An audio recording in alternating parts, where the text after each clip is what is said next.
Firstly, we need to start with two questions, fundamental questions that will unravel everything that is happening in America.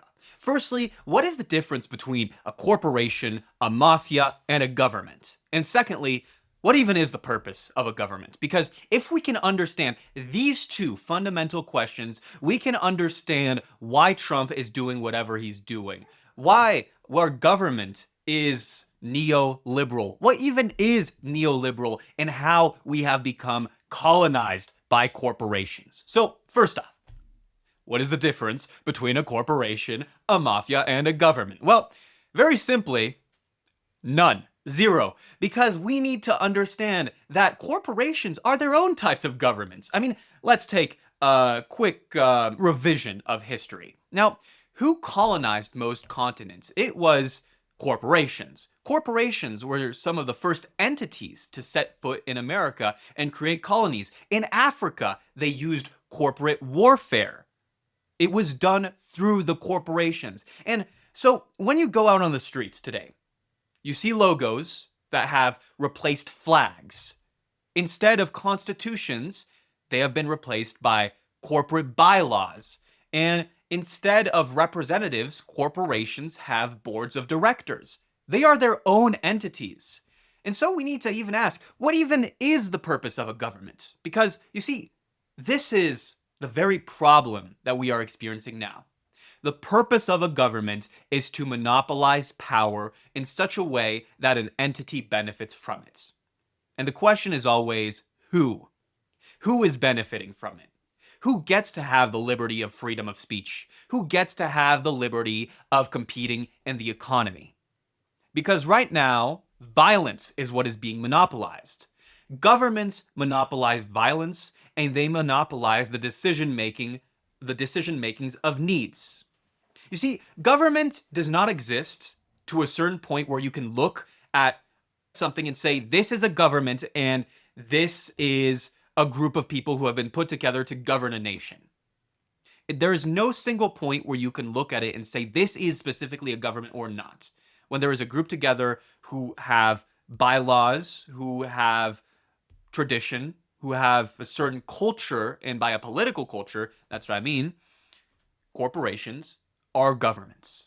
And so we have been colonized by governments. Let's remember, at the beginning of the century, there was a term that was used, and it was economic warfare. This was what was used to colonize people.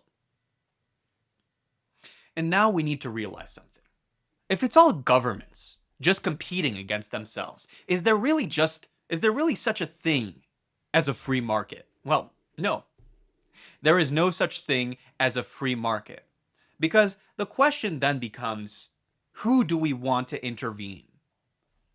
The continental government or the economic governance, which we call corporations?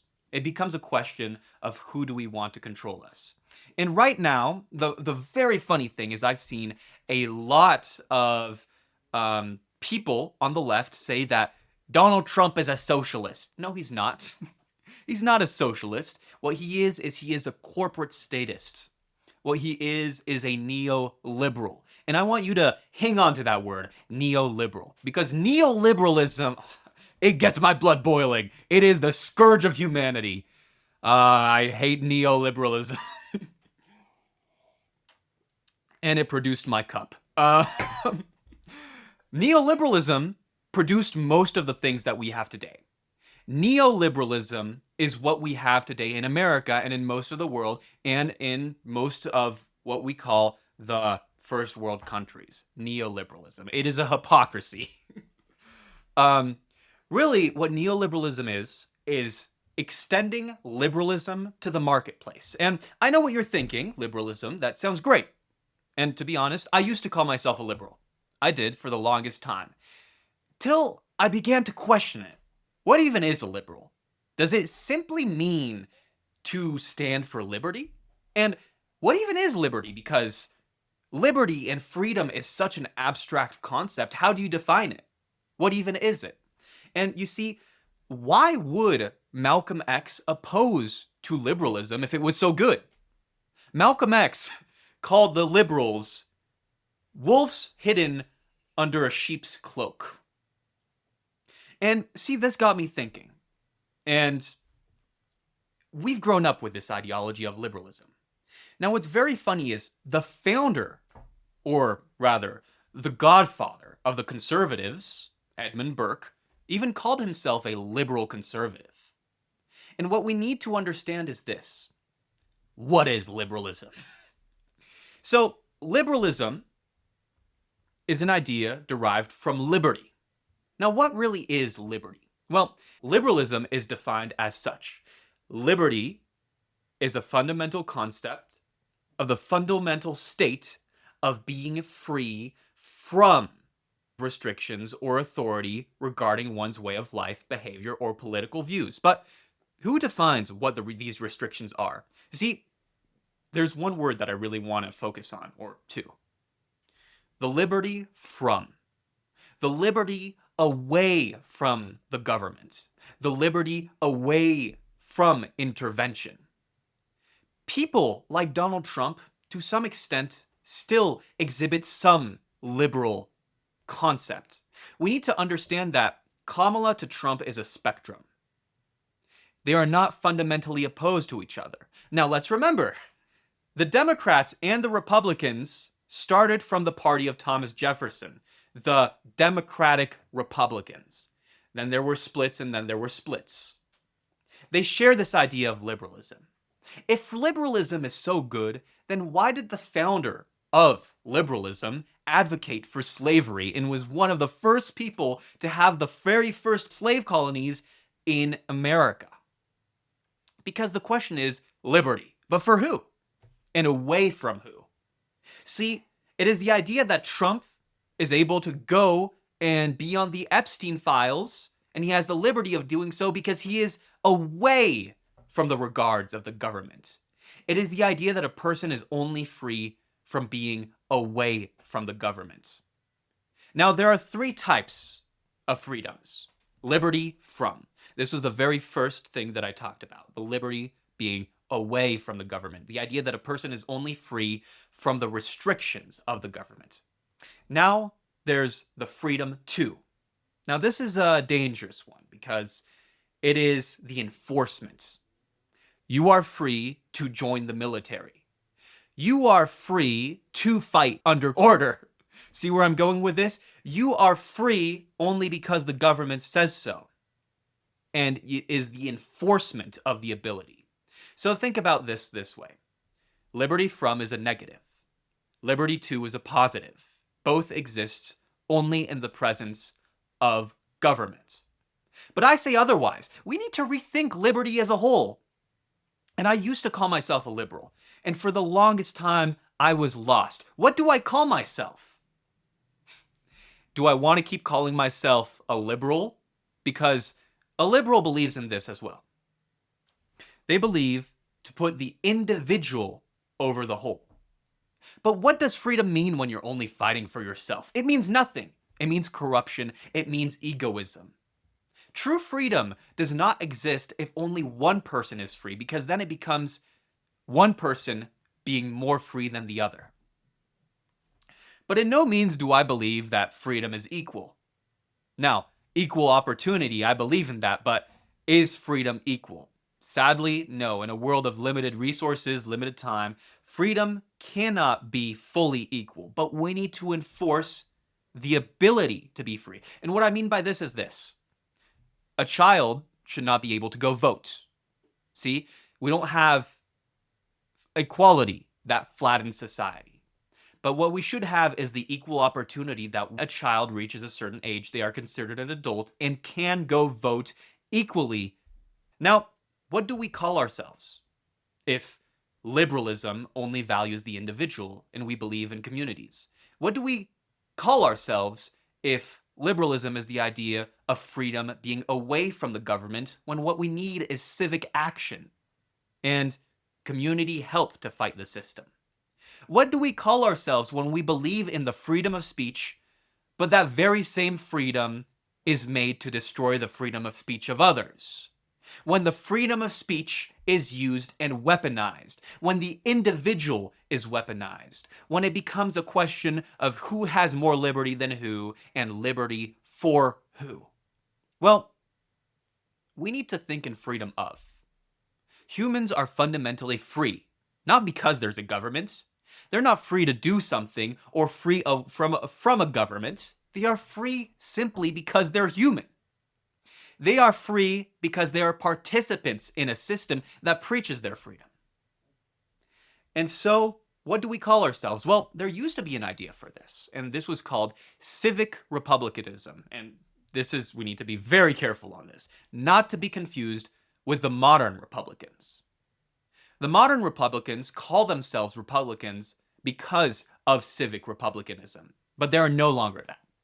Civic republicanism was an idea that existed in antiquity and was revived in the Renaissance. It was the idea of having an active citizenry, of preaching civic virtue, of instead of asking what is a good system, we ask what is a system to make a good human being. A system that preached not full, flattening equality, but not elevated, corroded individuality, but a healthy commonness. This is what civic republicanism was. Now, it has another name: humanism. Now, what we progressives need to realize is the word liberal has been weaponized. Most of us are not what we would call classical liberals. So, what do we call ourselves? Progressive humanists. Instead of asking, what is a good system? We need to start asking, where do good humans fit in a system so that it produces good humans? And we need to ask ourselves, what even is a good human? Because now I want to talk about something different: neoliberalism. So neoliberalism means extending individuality into the marketplace. It preaches a free market. And by the way, most economists nowadays reject the idea of a totally free market. How can they be a free market when everything is interacting with each other and corporations are just pseudo-governments or different types or forms of governments? You see, a corporation, and I want to finish my point from earlier, a corporation, the difference between a corporation and a government and a mafia does not exist in its structure. The real difference is where it derives its power from and its legitimacy and how people are enacted into power. So then really, we're not preaching governments. What we're preaching is how to have representatives that will represent us in said governments.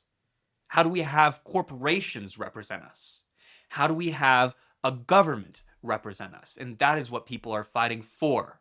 They're fighting for the forms of legitimacy for a government so that our government does not monopolize violence to such an extent as it does today with ICE. So then, what is neoliberalism? Let's go back to this. Neoliberalism is a lie. It is the idea of a free market, as I said, and it preaches free market, which then benefits corporations. Because here's the thing.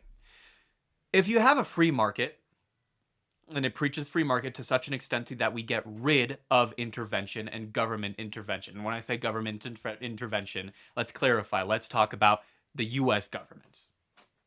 It preaches that the US government or continental governments get rid of interventions, and then competition will happen. But what happens in a perfectly free system? There's a vacuum, and there's a power vacuum. Meaning, because of a lack of restriction, corporations who already had power are only going to have more power. And what happened in the past 70 years since Reagan, who was a strong proponent of neoliberalism, is that corporations have become the states. Now, a lot of people have made the mistake of saying that we live in socialism.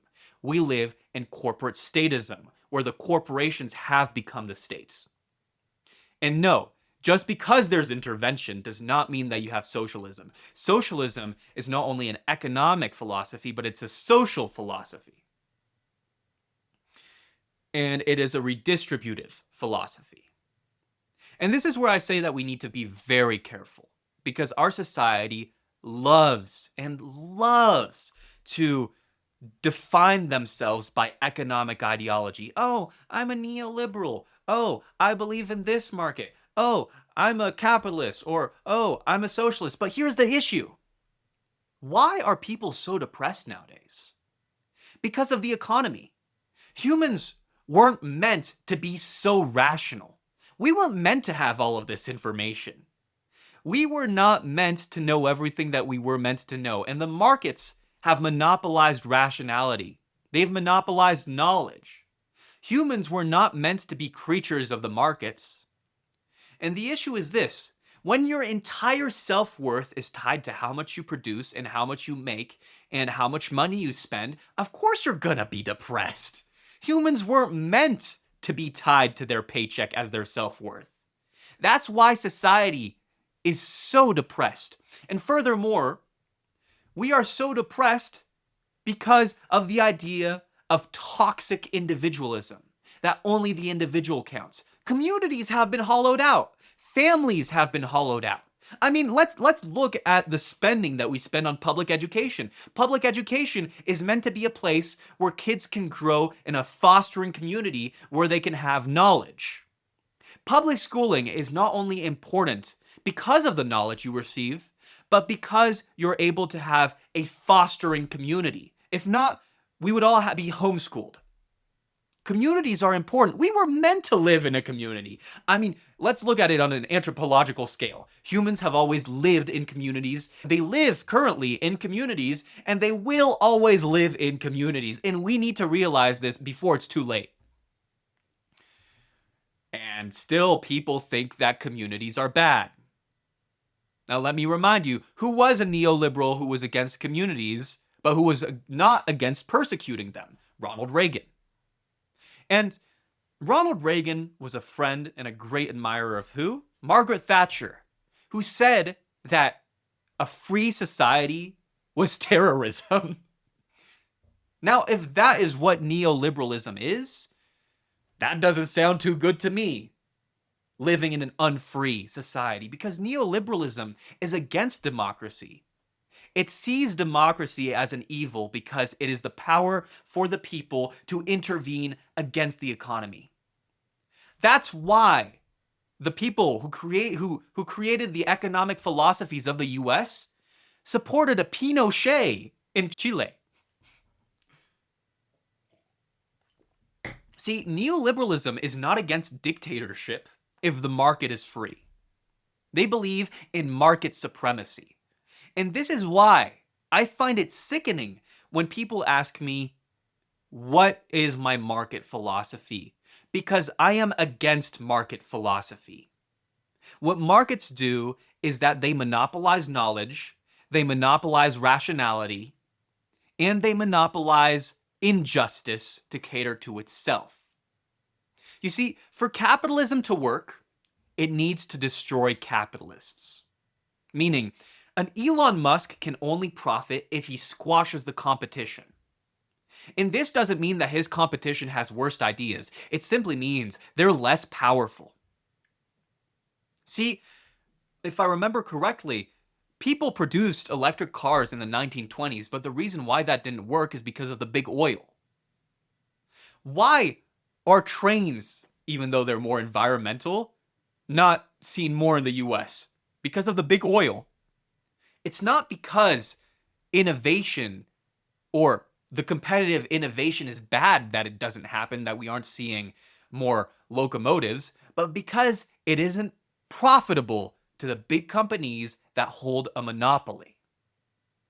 The entire idea of our current system is monopolistic.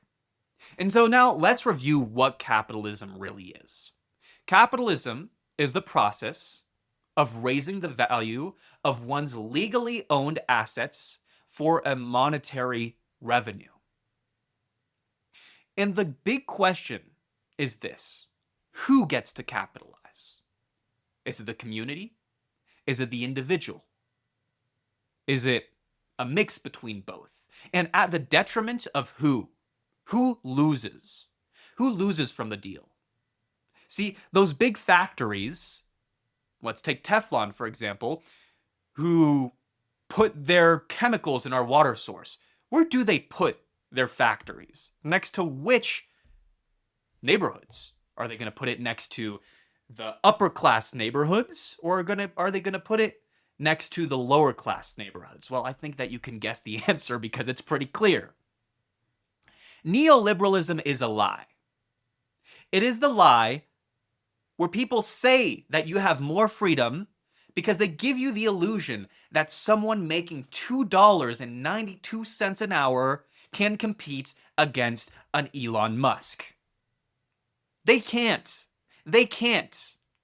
How can they? How possibly could they? It's hypocrisy, it's a lie, and I think that we need to notice.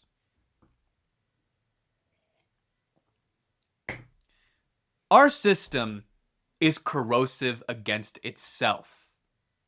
See, what does democracy mean if it has the power to vote itself out? What even is democracy? Democracy doesn't really mean that you just have the right to vote. Democracy, what it means is that you have equal political participation, or the equal opportunity of political participation. Voting without political participation is a perversion. And that is what is happening now. How can we call ourselves a democracy when in the recent years during presidential elections, because of the Electoral College, around 80% of all American votes do not count? How can we call ourselves a democracy when, even without the SAVE Act passing, 34% of women can be legally turned away from voter booths simply because their married names do not match their maiden names on their IDs? Simply because I give you a ballot does not mean that we have a democracy. What we have is a lie. And I'm kind of tired that people aren't recognizing it, quite frankly. And our society has transformed politics into an economy where we don't have votes, we have dollar bills that have more weight than votes. And what we need is civicism. The answer is not simply redistribution. Redistribution is necessary, don't get me wrong, but redistribution without even asking what makes a good human is bad. Redistribution is only a direction. The answer is not right, it's not left, it's forward. And the only way that we can go forward is by putting forth the common welfare. By not getting rid of the individual, by not only reducing the individual unto itself, but by having active communities of individuals in which individuals can thrive. We shouldn't flatten society to a fake equality with a political elite.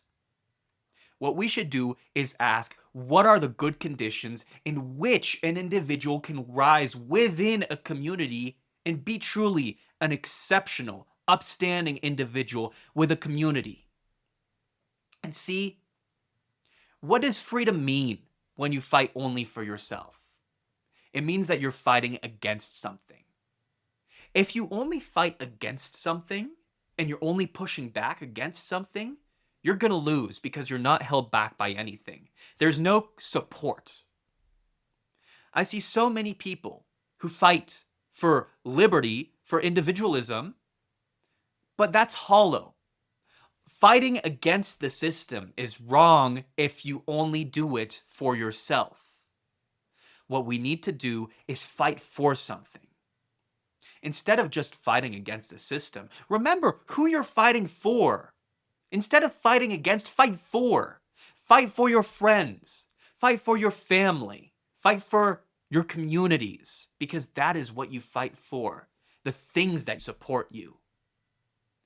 An individual can only stand as long as the individual is supported. With no support, we fall. And we need to realize this before it's too late. And what has happened in America is that we've hollowed out our system to cater to a corrupt individual. See, a Trump... Now, when I say liberal, I'm of course talking about classical liberalism. When a Trump sees our system, and by the way, why did Trump vote as a Democrat for so long? Because he exhibits some of the virtues of liberalism. Trump is not what happens when a president switches from the Democrats to Republicans and becomes a pure conservative. Trump is what happens when liberalism becomes so corroded. And there was a time when liberalism was justified and was good, but it's not enough. What we need is progressivism. Instead of free speech to the extent where we have the freedom to commit hate crimes with speech, and we have the speech to hinder others and belittle them, we need to ask, how can we use free speech to help people? How can we not go right, not go left, but go up? What does a good society look like? Instead of asking, what is a good system? Let's ask, what's a good human for once? And what are the conditions to have good humans? And let's go back to a real democracy. Not with these jokes of electoral colleges. Not with voter purges that are done on both sides, by the way. Not with a duopoly between the Republicans and the Democrats. Not where we have a Gavin Newsom who says we shouldn't tax the rich, because if we vote for a Gavin Newsom instead of a Trump, but don't actively get rid of corporations, we're just going to have another Trump in 10 years, people. By a different name and a different face, but a Trump nonetheless. See, I am sick of all these corporate politicians who fester in our country. They are a putrid scam against this country. They don't believe in our communities. And because the truth is this, Gavin Newsom is just the speaker of a corporate entity. See, what we call liberals nowadays, they might have a different social message, but they have the same economic language. And that's what's wrong. Now, let me remind you, in the height of feminism, what did the CIA do? They infiltrated feminist clubs and movements to make sure that feminists would never talk about economics. It's all in the economics. We live in a world of economic supremacy, where humans don't count, but money does. You are worth more than what's in your pocket. What you are worth is how much good you do. It's what you stand for. It's how much you support your community. And so my question is this: how can individuals fight against the system when we have a system of corrupt communities of elites? The only thing that can fight against a corrupt community is a healthy community. Individual we fall, but united we stand. United we stand. And there's some really great truth in that. We're called the United States for a reason. We're not called the individual states, the United States. And that's why what we need is civic progressivism, to not reduce people to their economic productivity, but to allow them to truly participate in their government with civicism. And the clear answer for me is this. What does this look like? A commonwealth. Now, this is not to be mistaken with what's happening in England with their own little commonwealth or big commonwealth, because we need to ask, what even is a commonwealth? Commonwealth means fighting for the common welfare. See, commonwealth comes from the word common welfare. It is primarily a form of government centered on the idea of a political community organized around the common good, among the common well. And that linguistically transformed to become the word wealth. Welfare, wealth. And it prioritized shared interests, the welfare, the public benefit, over simply a perverted individual gain. This is what we need. And what we need is to have, of course, small businesses profit over these big, corrupt corporations. America was built on its small business, on its sole proprietorships, on its partnerships. And corporations are their own form of governments. And so the other day, a person asked me, how do we fight this? This is so big. We're probably going to lose. Why don't we just let all this happen? Now, I was, of course, kind of stupefied, and I was just like, what are you talking about? What? You want to let this all happen over your watch? No! Because the answer is not if we will win, it's when we will win. And we might not even see it in our lifetime. I mean, you put a drop of water that drops on a rock for every second. In a million billion years, it forms a great canyon. You won't see it. Your grandchildren won't see it. Your great-grandchildren won't even see it. But at least you know that you stood for it. Because you stood not for your own liberty, but for the freedom of others, and you fought for it as well. We get to fight. And because of that, we're gonna win. Not because we're fighting for a system, but because we are fighting for humans, for progressive humanism, for a system that asks, where does humanity flourish and where does it not? And how do we get humanity to this point? Not in a hollowed out liberalism that says that racism is bad, but we're never gonna fix the economic problems that give rise to racism. Not simply in a left or right, but a forward. Not in simply a stronger or weaker government, but a better government. A government for the people, by the people, from the people. And we need to realize this now before it's too late. Because let me remind you a little thing called the social contract. It says that a person is only in office if we allow them to be in office. For how long are we going to allow a Trump to be in office?